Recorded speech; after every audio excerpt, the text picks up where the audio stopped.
குலமாய் கரையில் அன்பில் ஒன்றாக கூடி வந்தோம்.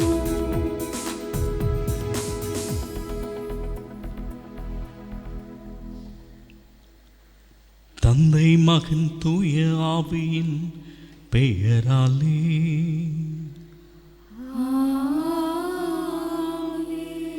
நம் ஆண்டவராகிய இயேசு கிறிஸ்துவின் அருளும் கடவுளின் அன்பும் தூய ஆவியின் நட்புறவும் உங்கள் அனைவரோடும் என்றும் இருப்பதாக. உம் ஆன்மாவோடும் இருப்பதாக. இறைவனின் அன்பு பலியில் அவருடைய அளவில்லாத இரக்கத்தை மன்றாடி கேட்டு நிற்கின்றோம். இந்த காலம் பொல்லாப்புகள், தீமைகள், போராட்டங்கள், வருத்தவாதிகளின் உச்சத்தில் மனுக்குலம் நின்று கொண்டிருக்கிறது. எங்கள் ஒவ்வொருவருக்கும் இருக்கிற ஆறுதலும் நம்பிக்கையும் பலனும் இயேசு ஒருவர்தான். அவருடைய பாதம் எங்களையும் எங்கள் குடும்பங்களையும் எங்களை சுற்றி வாழும் எல்லா மனிதரையும் விசேடமாக இந்த பொல்லாப்பு நிறைந்த வாதை பரவும் இக்காலத்தில் அந்த நோயின் கொடுமைக்குள் சிக்கியிருக்கிற எல்லா மனிதரையும் ஆண்டவர் பாதம் ஒப்பு கொடுத்து அவர்கள் மேலும் எங்கள் மேலும் கடவுளுடைய இரக்கம் தங்கும்படியாக ஜெபிப்போம். தகுதியான உள்ளத்தோடு பலியில் பங்கெடுக்க நம் குறை குற்றங்கள் பலவீனங்களுக்காக மன்னிப்பு வேண்டி நிற்போம்.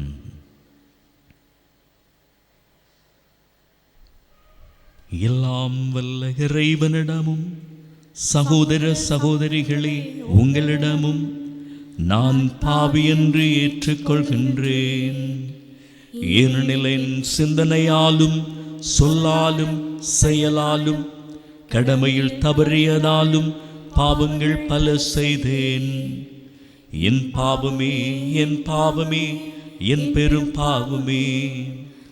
ஆகையால் இப்போதும் கன்னியான புனித மரியாயையும் வானதூதர் புனிதர் அனைவரையும் சகோதர சகோதரிகளே உங்களையும் நம் இறைவனாகிய ஆண்டவரிடம் எனக்காக வேண்டிக் கொள்ள மன்றாடுகின்றேன். எல்லாம் வல்ல இறைவன் நம்மீது இரக்கம் வைத்து நம்முடைய பாவங்களை மன்னித்து நம்மை நித்திய வாழ்விற்கு அழைத்து செல்வாராக.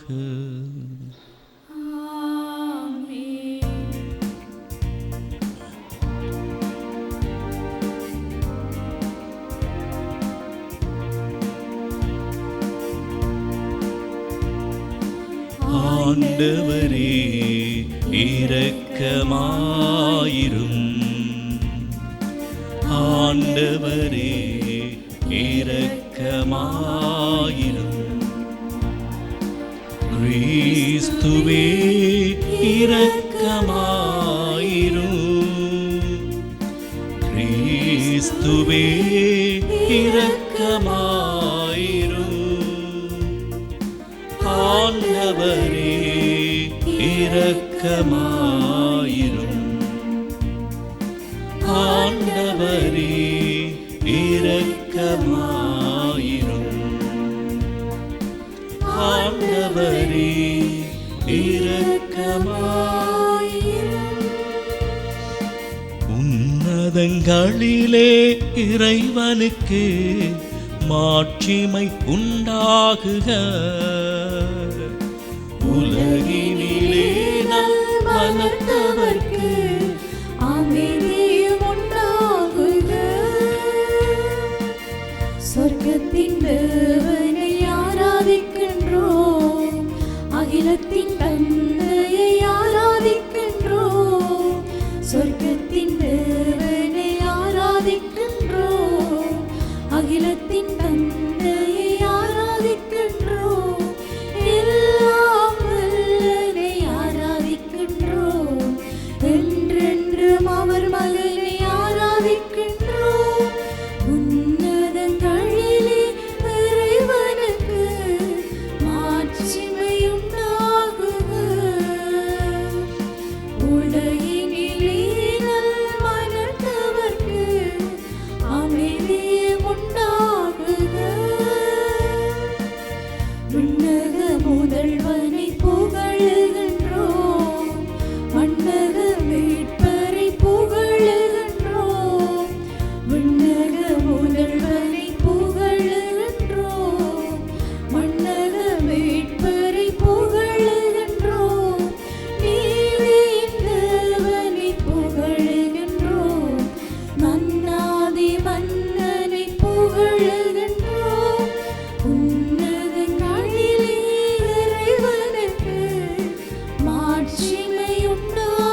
மன்றாடுவோமாக.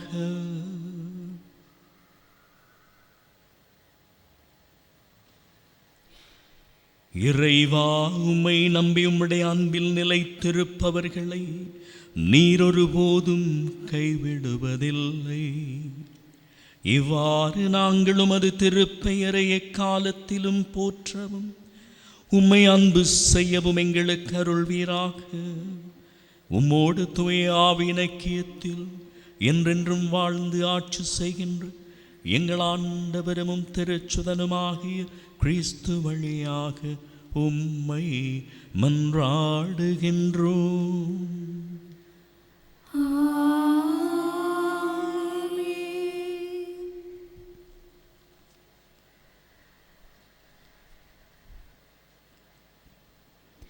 முதல் வாசகம். ஜோபு நூலிலிருந்து வாசகம். ஆண்டவர் சூறாவளியினின்று ஜோபுக்கு அருளிய பதில். கருப்பையினின்று கடல் உடைப்படுத்து ஓடிய பொழுது அதனை கதவிட்டு அடைத்தவர் யார்? மேகத்தை அதற்கு மேலாடையாக்கி காரிருளை பொதித்துணியாக்கி எல்லைகளை நான் அதற்கு குறித்து கதவையும் தாழ்பாக்களையும் பொருத்தி இதுவரை வருவாய், இதற்கு மேல் அல்ல. உன் இருமாப்பின் அலைகள் இங்கே நிற்க என்று நான் இயம்பிய போது எங்கிருந்தாய் நீ? ஆண்டவர் வழங்கும் அருள்வாக்கு. இறைவனுக்கு நன்றி. பதிலுரை பாடல் பல்லவியாக. ஆண்டவருக்கு நன்றி செலுத்திடுங்கள், ஏனெனில் அவர் நல்லவர், என்றென்றும் உள்ளது அவர் பேரன்பு. திருப்பாடல் 107.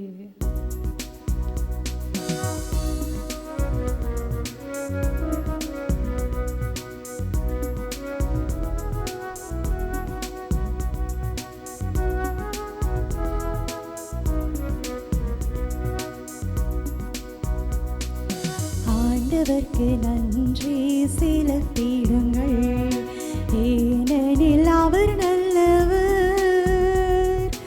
என்றென்று உள்ளது அவர் பேரன்பு. ஆண்டவர்க்கு நன்றி செலுத்திடுங்கள், ஏனெனில் அவர் நல்லவர், என்றென்று உள்ளது அவர் பேரன்பு.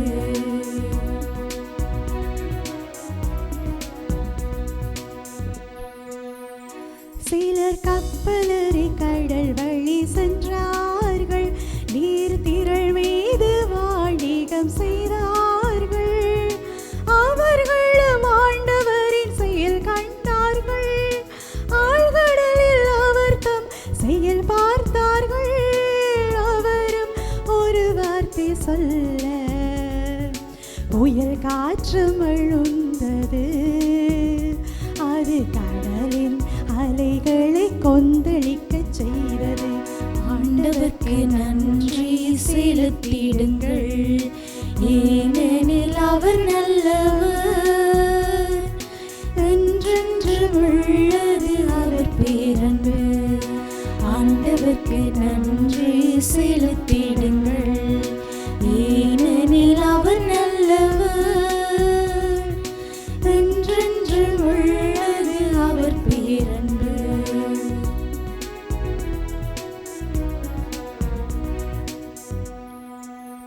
அவர்கள் வாழ மட்டும் மேலே வீசப்பட்டனர், பாதாளம் மட்டும் கீழே தள்ளப்பட்டனர்.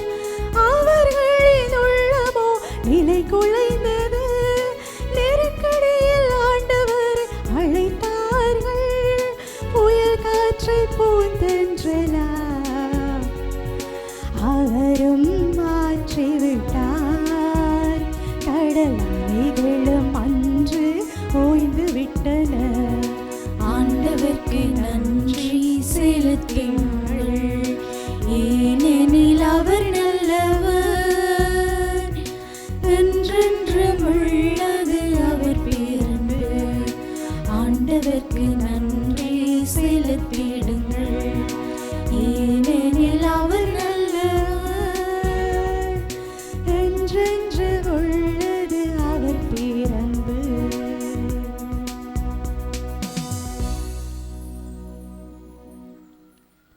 இரண்டாம் வாசகம். திருத்தூதர் பவுல் கொரிந்தியருக்கு எழுதிய 2ஆம் திருமுகத்திலிருந்து வாசகம். சகோதரர் சகோதரிகளே, கிறிஸ்துவின் பேரன்பே எங்களை ஆட்கொள்கிறது. ஏனெனில் ஒருவர் அனைவருக்காகவும் இறந்தார், அனைவரும் அவரோடு இறந்தனர். இது நமக்கு தெரியும்.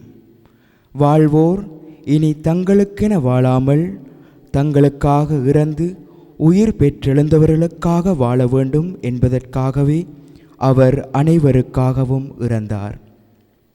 ஆகவே இனிமேல் நாங்கள் எவரையும் மனித முறைப்படி மதிப்பிடுவதில்லை. முன்பு நாங்கள் கிறிஸ்துவையும் மனித முறைப்படித்தான் மதிப்பிட்டோம். ஆனால் இப்போது அவ்வாறு செய்வதில்லை.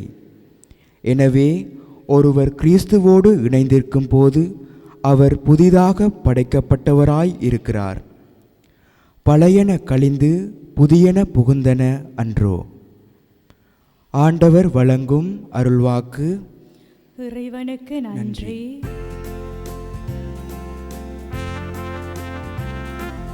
அல்லேலூயா, அல்லேலூயா, அல்லேலூயா, அல்லேலூயா, அல்லேலூயா, அல்லேலூயா, அல்லேலூயா, அல்லேலூயா, அல்லேலூயா, அல்லேலூயா, அல்லேலூயா. நம்மிடையே பெரிய இறைவாக்கினர் ஒருவர் தோன்றியிருக்கின்றார். கடவுள் தம் மக்களை தேடி வந்துள்ளார். அல்லேலூயா, அல்லேலூயா, அல்லேலூயா, அல்லேலூயா, அல்லேலூயா, அல்லேலூயா, அல்லேலூயா, அல்லேலூயா, அல்லேலூயா. ஆண்டவர் உங்களோடு இருப்பாராக. உம் ஆன்மாவோடும் இருப்பாராக. தூய மார்க்கு எழுதிய பரிசுத்த சுவிசேஷத்திலிருந்து வாசகம். ஆண்டவரே, மாட்சி உமக்கே. அதிகாரம் 4, திருவசனங்கள் 35 தொடங்கி 39 ஈறாக. அன்றொரு நாள் மாலை நேரம் இயேசு சீடர்களை நோக்கி, அக்கரைக்குச் செல்வோம் வாருங்கள் என்றார். அவர்கள் மக்கள் கூட்டத்தை அனுப்பிவிட்டு படகில் இருந்தவாறு அவரை கூட்டிச் சென்றார்கள். வேறு படகுகளும் அவருடன் சென்றன. அப்பொழுது ஒரு பெரும் புயல் அடித்தது. அலைகள் படகின் மேல் தொடர்ந்து மோத அது தண்ணீரால் நிரம்பிக் கொண்டிருந்தது. அவரோ படகின் பிற்பகுதியில் தலையணை வைத்து தூங்கிக் கொண்டிருந்தார். அவர்கள், போதகரே, சாகப் போகிறோமே, உமக்கு கவலை இல்லையா என்று சொல்லி அவரை எழுப்பினார்கள். அவர் விழித்தெழுந்து காற்றை கடிந்து கொண்டார். கடலை நோக்கி, இறையாதே, அமைதியாயிரு என்றார். காற்று அடங்கியது, மிகுந்த அமைதி உண்டாயிற்று. பின் அவர் அவர்களை நோக்கி, ஏன் அஞ்சுகிறீர்கள்? உங்களுக்கு இன்னும் நம்பிக்கை இல்லையா என்று கேட்டார். அவர்கள் பேரச்சம் கொண்டு, காற்றும் கடலும் இவருக்கு கீழ்ப்படுகின்றனவே, இவர் யாரோ என்று ஒருவரோடு ஒருவர் பேசிக் கொண்டார்கள்.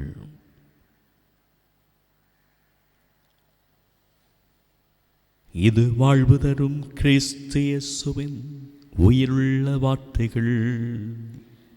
கிறிஸ்துவே, உமக்கு புகழ். இறையேசுவில் எனக்கு அன்பானவர்களே, கடந்த 3 ஞாயிறு தினங்களும் தொடர்ச்சியாக மார்க்கு நற்செய்தி பகுதியிலே இருந்து இறைவார்த்தை பகுதிகளை, நற்செய்தி பகுதிகளை வாசிக்க கேட்டுக்கொண்டிருக்கிறோம். மக்கள் கூட்டத்திற்கு ஆண்டவர் பலவிதமான செய்திகளை, இறைவார்த்தையை சொல்லிக் கொண்டிருக்கிறார். விளக்கின் உவமையை சொல்ல கேட்டோம். விதை விதைப்பவன் உவமையை சொல்ல கேட்டோம். கடந்த ஞாயிறு இறையாட்சியை குறித்த உவமைகளை சொல்ல கேட்டோம். இந்த ஞாயிறு இந்த பிரசங்கங்கள், போதனைகள் எல்லாம் முடிந்த பின்பு இயேசு சீடர்களோடு மறுகரைக்கு செல்லுவதற்காக விரும்புகிறார். சீடர்களிடம் இயேசுவே சொல்லுகிறார், வாருங்கள் மறுகரைக்கு செல்வோம். நான் நினைக்கிறேன் இயேசு வாழ்க்கை சூழலில், வாழ்க்கை அனுபவங்களில், கடவுளோடு இருக்கிற உறவு நிலையில் எப்படி ஒரு சீடன், ஒரு சீடத்துவத்திற்கு தகுதி உள்ளவன் தன்னுடைய வாழ்வை மாற்றிக்கொள்ள வேண்டும் என்பதை இயேசு இன்றைய நற்செய்தியிலே சீடர்களுக்கு காண்பிக்கிறார் என்று நினைக்கிறேன். ஏனென்றால் நீண்ட ஒரு மறையுரை மார்க்கு நற்செய்தி 4வது அதிகாரம் முழுவதும் முடிந்து இப்பொழுது இயேசு சீடர்களோடு பேசுகிறார். நாங்கள் மறுகரைக்கு செல்வோம். இதனுடைய அர்த்தம் வெறுமனே கலிலேயா கடற்கரையின் ஒரு பகுதியிலிருந்து மறுகரைக்கு செல்வது அல்ல. சீடர்களை இயேசு இன்னும் ஒரு அனுபவத்திற்கு அழைத்து செல்ல விரும்புகிறார். இன்னும் ஒரு இறை அனுபவத்தின் ஆழத்துக்கு கூட்டிக் கொண்டு போக விரும்புகிறார். இன்னும் ஒரு வாழ்க்கை சூழலில் அனுபவங்களை சந்திப்பதற்கு தயார் செய்கிறார் என்று நான் கருதுகிறேன். ஏனெனில் மார்க்கு நற்செய்தி ஒரு பக்கத்தில் துன்பத்தோடு, வேதனையோடு, புறக்கணிப்போடு வாழ்ந்த ஒரு சமூகத்துக்கு இயேசு விடுதலையின் நாயகனாய் சித்தரிக்கப்படுகின்றார். மறுபக்கத்தில் பார்க்கிற பொழுது அந்த மார்க்கு நற்செய்தி சமூகம் அங்கு வாழ்ந்த சூழலில் தீமையின் சக்திகளுக்கு பயந்து வாழ்ந்த ஒரு சமூகம், நோய் துன்பங்களுக்கு பயந்து வாழ்ந்த ஒரு சமூகம், இயற்கையின் சக்திகளுக்கும் பயந்து வாழ்ந்த ஒரு சமூகம். எனவே இயேசுவை நற்செய்தியாளன் இந்த 3 தீமையின் அடையாளங்களையும் சக்திகளையும் ஆண்டவர் முறியடிக்கிறவராய், எதிர்த்து நிற்கிறவராய் நற்செய்தி காட்ட விரும்புகிறது. அதனால்தான் இந்த மார்க்கு நற்செய்தி தொடங்குகிற பொழுதே இயேசு தொழுகை கூடத்தில் பிரசங்கம் பண்ணுகிற பொழுது தீய ஆவி பிடித்த மனிதன் இயேசுவை நோக்கி குரல் எழுப்புகிறான். நீர் யார்? எங்களை தொலைக்க வந்தீரோ? இங்கிருந்து போய்விடும் என்று தீமையின் சக்தி இயேசுவுக்கு எதிராய் குரல் கொடுக்கிறது. இன்றைய நற்செய்தியிலே சீடர்கள் இயேசுவை பார்த்து இவர் யாரோ என்று கேள்வி கேட்கிறார்கள். எனவே அங்கிருந்த தீமையின் அலகையின் ஆட்சியை இயேசு முறியடிக்கிறார் என்பது இறையாட்சியின் ஒரு அடையாளம். இன்றைக்கு நற்செய்தியிலே அந்த தீமையின் சக்திகளின் இன்னொரு வடிவம் இயற்கை. காற்று, கடல், சூறாவளி. பழைய ஏற்பாட்டில் இறைவனின் கரம் இயற்கையில் இருந்தது. கடவுளுடைய வல்லமை இயற்கையையும் கடந்து நிற்கிறது என்பதை பழைய ஏற்பாட்டில் நாம் அறிவோம். இயேசு இன்றைக்கு நற்செய்தியிலே காற்றையும் கடலையும் கடிந்து கொண்டு அதிகாரத்தோடு கட்டளையிடுகிறார். புயல் காற்றை பார்த்து அமைதியாயிரு. அப்படியே அது நடக்கிறது. அங்கு அமைதி உண்டாயிற்று என்று வேதம் சொல்லுகிறது. எனவே இயேசு நற்செய்தியிலே ஒரு பக்கத்தில் தீமையின் சக்தியை வெல்கிறார், இன்றைக்கு இயற்கையின் சக்தியை வெல்கிறார். வருகிற ஞாயிறு நாம் பார்ப்போம், வியாதிகளின் நோயின் சக்தியை எதிர்த்து குணப்படுத்தலை கொடுக்கிறதை நாம் தியானிக்க முடியும். ஆண்டவர் இயேசுவை இன்றைய நற்செய்தியிலே அந்த காட்சிக்குள்ளே நாம் தியானித்து பார்க்கிற பொழுது அந்த கலிலேயா கடல் வேதம் சொல்லுகிறது பல படகுகள் பயணித்து கொண்டிருந்தது. குறித்த ஒரு படகில் இயேசுவும் அவர் தேர்ந்தெடுத்த சீடர்களும், காற்றும் கடலும் புயல் காற்றும் கடலில் கொந்தளித்த போது அங்கு பல படகுகள் இருந்தது. அந்த படகுகளுக்கும் இதே பயம் ஏற்பட்டிருக்கும் என்பதை மறந்து போகக்கூடாது. அந்த படகுகளுக்குள் இயேசு இல்லை, ஆனால் இயேசுவினுடைய சக்தி அந்த கடலில் இருந்திருக்கிறதை உணர்கிறோம். இப்பொழுது இந்த படகிலே இயேசு பயணிக்கிறார். இயேசுவை பாருங்கள், புயல் காற்று, ஆனால் இயேசு என்ன செய்து கொண்டிருந்தார்? வேதம் சொல்லுகிறது படகின் ஒரு பகுதியில் தலையணை வைத்து உறங்கிக் கொண்டிருந்தார். எனவே படகு தண்ணீரால் நிரம்பி புயல் காற்றில் மூழ்கடித்தாலும் இயேசுவும் அந்த படகுக்குள் தானே இருந்தார். ஆனால் இயேசுவை எப்படி நற்செய்தி காட்டுகிறது? முதலாவது, இயேசுவை 100% ஒரு மனிதனாய் நற்செய்தி காட்டுகிறது. அதனால்தான் அவர் ஆழ்ந்த உறக்கத்தில் இருந்தார் என்று இயேசுவை குறித்து வேதம் சொல்லுகிறது. இரண்டாவது, இயேசு 100% தெய்வ சக்தி உள்ளவராய் கடவுளாய் இருந்தார் என்று வேதம் சொல்லுகிறது. அதனால் தான் காற்றையும் கடலையும் கடிந்து கொண்டார் என்று வேதம் சொல்லுகிறது. மூன்றாவது, இயேசு தன்னுடைய பணிவாழ்வில் போராட்டங்களில், புயல்களில், கொந்தளிப்பில், எதிர்ப்புகளில் இயேசு தனியாய் இல்லை, அவர் பிதாவோடு நெருக்கமான உறவில் இருந்தார் என்பதற்கு இன்னும் ஒரு அடையாளம்.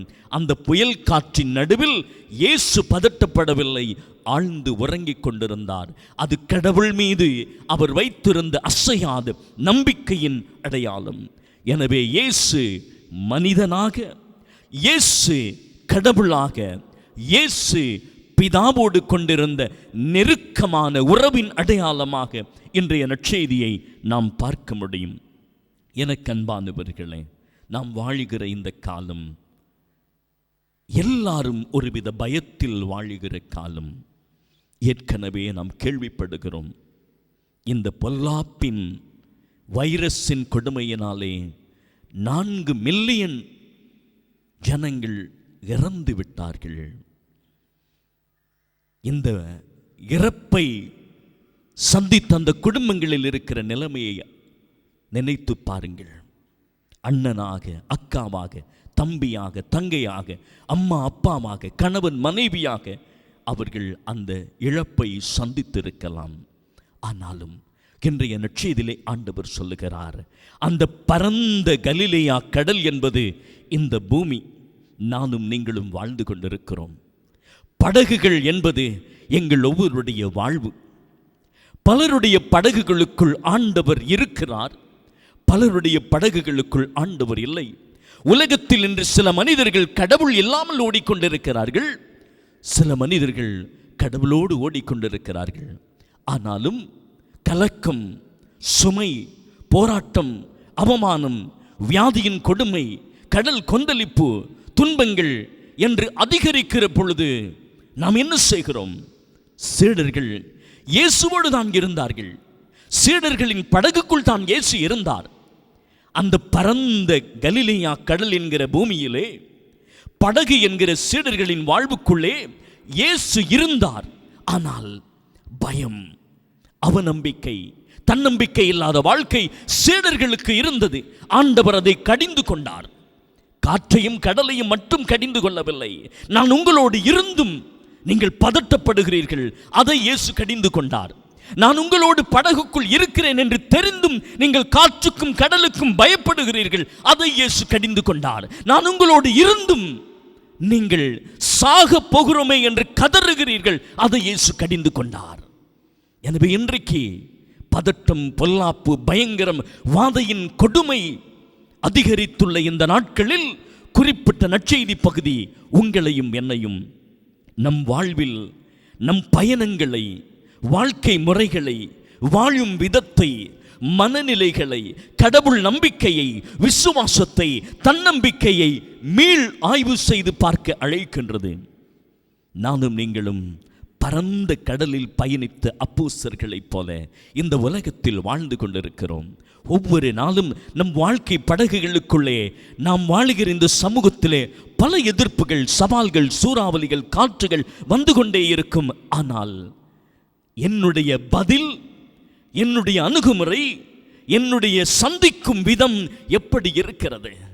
இயேசுவோடு அவற்றை சந்திக்கிறேனா? இயேசுவை நம்பிக்கொண்டும் வாழ்க்கையில் பதட்டத்திலும் பயத்திலும் போராட்டத்திலும் உடைந்து போய் நிற்கிறேனா? சாக போகிறோமே என்று அப்போஸ்தலர்களைப் போல கதறிக்கொண்டிருக்கிறோமோ? அல்லது இயற்கையின் அழிவுகளோ, செயற்கையின் அழிவுகளோ மற்றும் எந்த விதமான தீமையின் சக்திகளோ நம்மை எதிர்த்து வந்தாலும் நம் வாழ்க்கை படகுகளுக்குள் ஆண்டவர் வாழ்ந்து கொண்டிருக்கிறார் என்கிற நம்பிக்கையில் நாம் இந்த உலகத்தை, வாழ்வை சந்திக்கிறோமா? கவலைப்படுவதால் எவனும் தன்னுடைய உயரத்தில் கூட ஒரு முலத்தை கூட்டிக் கொள்ள முடியாது என்று நேற்றைய நாளுக்குரிய நற்செய்தியிலே மத்தேயு நற்செய்தியாளன் சொல்லுகிறான். ஆண்டவர் நமக்கு சொல்லுகிறார், கவலைப்படாதீர்கள். மனசுக்குள்ளே இருக்கிற தன்னம்பிக்கை தான் கடவுள் உங்களோடு வாழ்கிறார், அதை நீங்கள் சுவைக்கிறீர்கள் என்பதன் அடையாளம். அந்த தன்னம்பிக்கைக்குள்ளே நீங்கள் வைத்திருக்கிற கடவுள் நம்பிக்கை தான் நீங்கள் இந்த உலகத்தை சந்திக்கக்கூடிய சக்தியை, பலத்தை உங்களுக்கு கொடுக்கும். அந்த தன்னம்பிக்கையும் கடவுள் நம்பிக்கையும் சேர்ந்து வருகிற பொழுது இந்த உலகத்திலே என்னுடைய கிறிஸ்தவ வாழ்வு ஒரு சாட்சிய வாழ்வாக, சமூகத்துக்காக வாழ்கிற வாழ்வாக, அடுத்தவர்களுக்காக வாழ்கிற வாழ்வாக, அன்பும் இரக்கமும் கொண்ட வாழ்வாக நம்முடைய வாழ்க்கை மாறும். எனவே ஆண்டவர் சீடர்களை மறுகரைக்கு போவோம் வாருங்கள் என்று கூப்பிடுவது போல எங்கள் ஆன்மீக பயணத்திலும் இன்னும் ஒரு தூரம் செல்வோம், இன்னும் ஒரு ஆழத்துக்கு செல்வோம் என்று கூப்பிடுகிறார். ஆழத்துக்கு செல்லும் பொழுது ஆபத்துகள் இருக்கும், ஆனாலும் ஆண்டவர் நம்மோடு இருப்பார். ஆழத்துக்கு போகும் பொழுது போராட்டங்கள் சந்திப்போம், ஆனாலும் இயேசு நம்மோடு உறங்கிக் கொண்டிருப்பார். அவர் உறங்குகிற கடவுள் அல்ல, விழித்திருக்கும் தேவன். ஆனாலும் நாம் நம்முடைய வாழ்வில் ஒருபோதும் கலங்காமல், சோர்ந்து போகாமல், பயப்படாமல் ஆண்டவருக்குள்ளே உறுதியான நம்பிக்கையில் வாழ இந்த நாட்களில் ஜெபிப்போம். அந்த உறுதியான நம்பிக்கையில் ஆண்டவரை இன்னும் ஆழமாய் பற்றி பிடிப்போம். அவர் எங்கும் போய்விடவில்லை, நம்முடைய வாழ்க்கை படகுகளுக்குள் தான் அந்த இயேசு இருக்கிறார். அவரோடு கூட பயணிக்க, இன்னும் ஆழமாய் அவரை சுவைத்து நடக்க, இயேசுவின் சீடத்துவத்துக்குள் நாங்களும் ஆழமான இயேசு அனுபவம் பெற பலியில் மன்றாடுவோம். ஆமென். ஒரே கடவுளை நம்புகின்றேன், விண்ணகமும் மண்ணகமும் காண்பவை காணாதவை யாவும் படைத்த எல்லாம் வல்ல தந்தை அவரே. கடவுளின் ஒரே மகனாய் உதித்த ஒரே ஆண்டவர் இயேசு கிறிஸ்துவை நம்புகின்றேன். இவர் காலங்களுக்கெல்லாம் முன்பே தந்தையிடமிருந்து பிறந்தார். கடவுள் என்று கடவுளாக, ஒளி என்று ஒளியாக, உண்மை கடவுள் என்று உண்மை கடவுளாக உதித்தவர். இவர் உதித்தவர் உண்டாக்கப்பட்டவர் அல்ல, தந்தையோடு ஒரே பொருளானவர். இவர் வழியாகவே யாவும் படைக்கப்பட்டன. மனிதன் நமக்காகவும் நம்மிற்காகவும் விண்ணகமிருந்து இறங்கினார். தூயாவியால் கன்னிமரியாவிடம் உடல் எடுத்து மனிதனானார். மேலும் நமக்காக போஞ்சு பிலாத்தின் அதிகாரத்தில் சிலுவையில் அறையப்பட்டு பாடுபட்டு இறந்து அடக்கம் செய்யப்பட்டார். மறைநூல்களின்படி 3ஆம் நாள் உயிர்த்தெழுந்தார். விண்ணகத்துக்கு எழுந்தருளி எல்லாம் வல்ல தந்தையின் வலப்பக்கம் வீற்றிருக்கின்றார். வாழ்வோரையும் இறந்தோரையும் தீர்ப்பிட மாட்சியுடன் மீண்டும் வரவிருக்கின்றார். அவரது ஆட்சிக்கு முடிவிராது.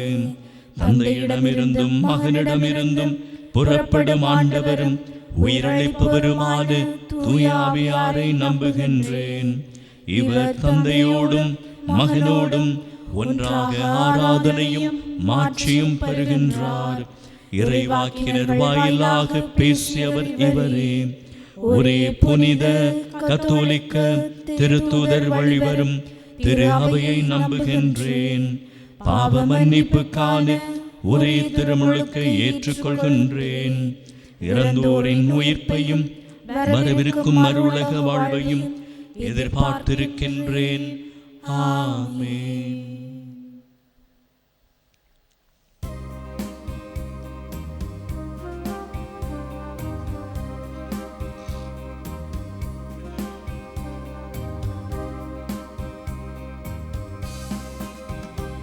இறைவா, உந்தன் பாதம் வருகின்றேன். என்னையே உனக்காக தருகின்றேன். இறைவா, உந்தன் பாதம் வருகின்றேன். என்னையே உனக்காக தருகின்றேன். மலர்களில் விழுந்து மனமென நுழைந்து காற்றினில் கலந்து கனிவோடு பணிந்து இறைவா, உந்தன் பாதம் வருகின்றேன். என்னையே உனக்காக தருகின்றேன்.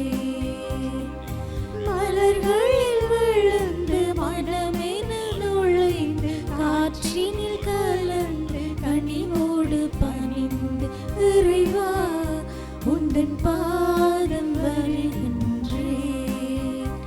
என்னையே உனக்காக தருகின்றேன்.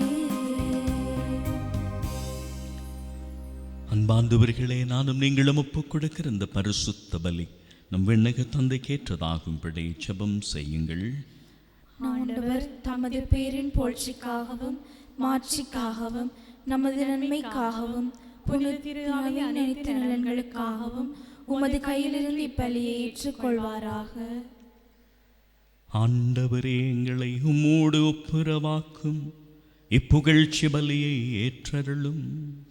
நாங்கள் இதனால் தூயோராக்கப்பட்டு உமை மகிழ்விக்கும் எங்கள் மனங்களின் காணிக்கைகளை உமக்களித்திட அருள்வீராக.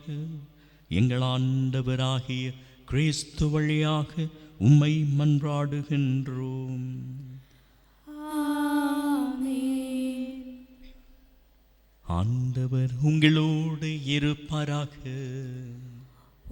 ஆன்மாவோடும் இருப்பாராக. இதயங்களை மேலே எழுப்புங்கள். ஆண்டவரிடம் எழுப்பியுள்ளோம். நம் இறைவனாகிய ஆண்டவருக்கு நன்றி கூறுவோம். அது தகுதியும் நீதியுமானது. ஆண்டவரே, தூயவரான தந்தையே, என்றுமுள்ள எல்லாம் வல்ல இறைவா, எங்கள் ஆண்டவராகிய கிறிஸ்து வழியாக எந்நாளும் இவ்விடத்திலும் நாங்கள் உமக்கு நன்றி செலுத்துவது மெய்யாகவே தகுதியும் நீதியுமாகும். எங்கள் கடமையும் மீட்புக்குரிய செயலுமாகும். கிறிஸ்துவின் இறப்பினை நாங்கள் அன்போடு கொண்டாடுகின்றோம். உயிர்ப்பினை உயிராற்றலுள்ள நம்பிக்கையோடு அறிக்கையிடுகின்றோம். மாட்சியுடன் அவர் மீண்டும் வருவார் என உறுதியோடு எதிர்நோக்குகின்றோம். ஆகவே நாங்கள் வானதுதர் புனிதர் அனைவரோடும் சேர்ந்து உமது மாட்சியை புகழ்ந்து பாடி ஒரே குரலாய் சொல்லுவதாவது: தூயவர் தூயவர் தூயவர், வான்படைகளின் கடவுளாம் ஆண்டவர். விண்ணகமும் மண்ணகமும் உமது மாட்சியால் நிறைந்துள்ளன. உன்னதங்களிலே ஓசானா. ஆண்டவர் பெயரால் வருகிறவர் ஆசி பெற்றவர். உன்னதங்களிலே ஓசானா.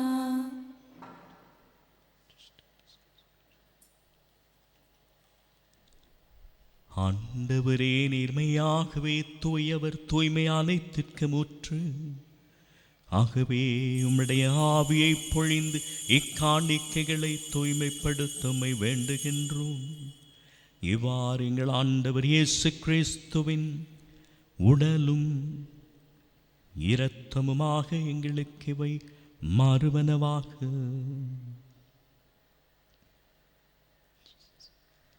அவர் பாடுபட உளம் கனிந்து தம்மை கையளித்த போது அப்பத்தை எடுத்து நன்றி கூறி தம் சீடர்களுக்கு அளித்தவர் கூறியது, அனைவரும் இதிலிருந்து பெற்று உண்ணுங்கள், ஏனெனில் இது உங்களுக்காக கையளிக்கப்படும் என் உடல்.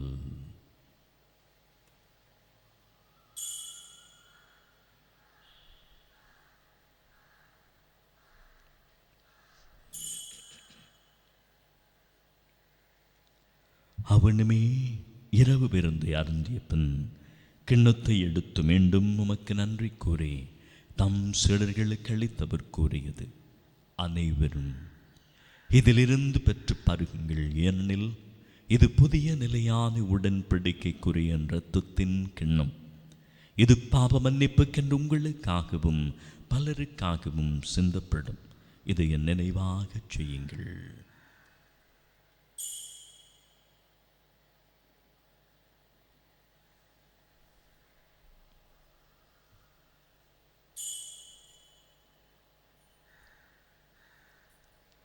நம்பிக்கையின் மறைபொருள். ஆண்டவரே, நீர் வருமளவும் உமது இறப்பினை அறிக்கையிடுகின்றோம், உமது உயிர்ப்பினையும் எடுத்துரைக்கின்றோம். ஆகவே ஆண்டவரே, நாங்கள் கிறிஸ்துவின் இறப்பையும் உயிர்ப்பையும் நினைவு கூர்ந்து வாழ்வு தரும் அப்பத்தையும் மீட்பளிக்கும் கிண்ணத்தையும் உமக்கு ஒப்புக் கொடுக்கின்றோம். உம் திருமணன்று ஊழியம் புரிய தகுந்தவர்களை எங்களை ஏற்றுக்கொண்டீர், உமக்கு நன்றி செலுத்துகின்றோம். மேலும் கிறிஸ்துவின் உடலிலும் இரத்தத்திலும் பங்கு கொள்ளும் எங்களை தூய ஆவி ஒன்று சேர்க்க வேண்டும் என உம்மை தாழ்மையுடன் மன்றாடுகின்றோம். ஆண்டவரே, உலகெங்கும் பரவியிருக்கும் திரு அவையை நினைவு கூர்ந்தருளும். எங்கள் திருத்தந்தை பிரான்சிஸ், எங்கள் ஆயர் நோயில் இமானுவல், எல்லா திருநிலையினராகியவரோடும் உம் திரு அவை அன்பில் நிறைவு பெறச் செய்தருளும். மேலும் உயிர்த்தலும் எதிர்நோக்குடன் தொழில் கொள்ளும் எங்கள் சகோதர சகோதரிகளையும் இறந்தோர் அனைவரையும் ஒளிமிக்கவும் திருமுனேற்றுக் கொள்ளும். எங்கள் அனைவர் மீதும் இரக்கமாயிரும். கடவுளின் கன்னித்தாயான புனித மரியா, அவருடைய கணவரான புனித யோசேப்பு, புனித திருத்தூதர்கள், இவ்வுலகில் உமக்கு உகந்தவராயிருந்த புனிதர் ஆகியவருடன் நாங்கள் நிலை வாழ்வில் பங்கு கொள்ளும் தகுதி பெற்று உம் திருமகன் இயேசு கிறிஸ்து வழியாக உம்மை புகழ்ந்தேற்றும் வரமருள உம்மை மன்றாடுகின்றோம்.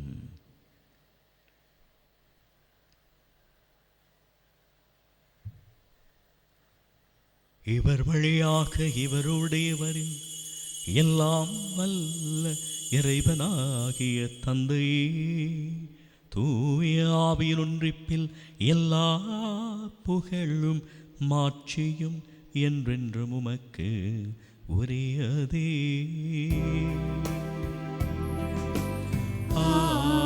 ஆமென், ஆமென், அல்லேலூயா, ஆமென்.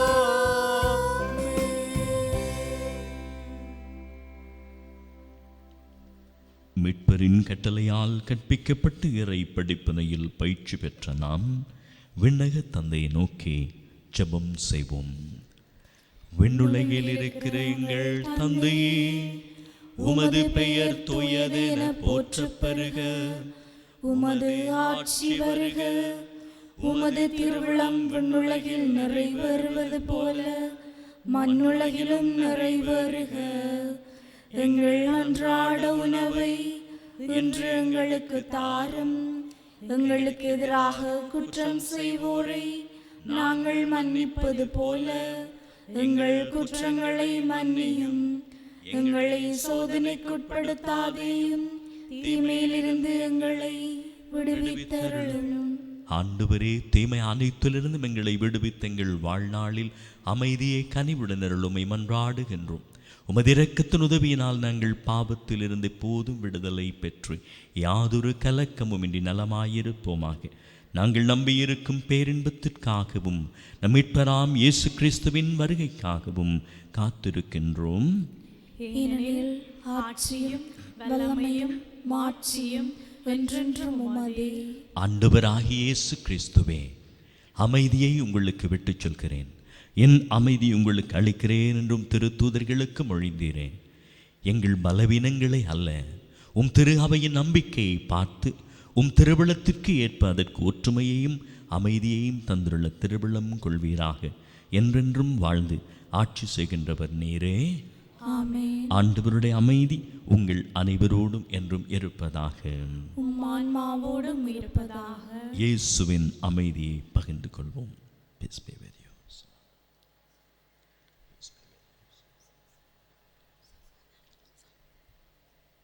உலகின் பாவங்களை போக்கும் இறைவனின் செம்மறியே, எங்கள் மேல் இரக்கமாயிரும். உலகின் பாவங்களை போக்கும் இறைவனின் செம்மறியே, எங்கள் மேல் இரக்கமாயிரும். உலகின் பாவங்களை போக்கும் இறைவனின் செம்மறியே, எங்களுக்கு அமைதியை அளித்தருளும். இதோ இறைவனின் செம்மறி, உலகின் பாவங்களை போக்கியவர். காற்றையும் கடலையும் கடிந்து கொண்டு ஆழமான நம்பிக்கைக்கு நம்மை அழைக்கும் இயேசு. இந்த விருந்துக்கு அழைக்கப்பட்ட நாம் பேறு பெற்றவர்கள். ஆண்டவரே, நீர் என் இல்லத்தில் எழுந்தருள நான் தகுதியற்றவள். ஆனால் ஒரு வார்த்தை மட்டும் சொல்லியருளும், எனது ஆன்மா நலமடையும். His most precious body and blood bring us eternal life and not condemnation.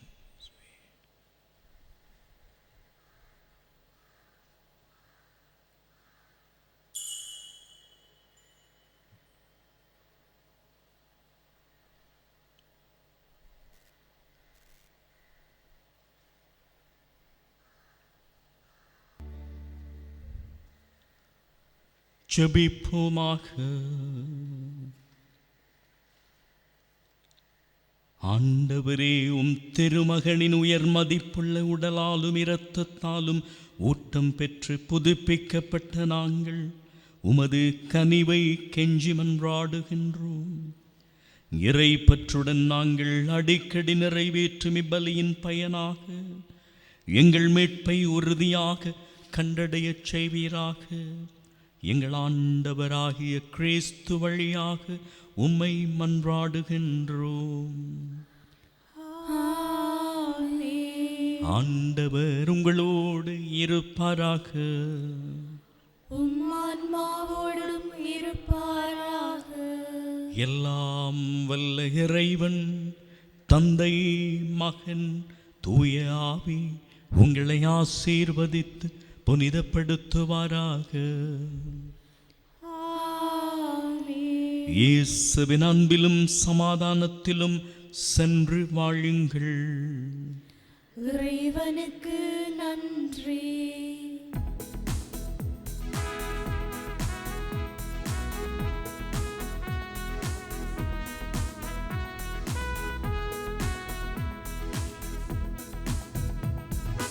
உம்மையன்றி வேறு செல்வம் இல்லை ஆண்டவரே. இன்னுரிமை சொத்து என் கண்ணம் நீரே. உம்மையன்றி வேறு செல்வம் இல்லை ஆண்டவரே. இன்னுரிமை சொத்து என் கண்ணம் நீரே.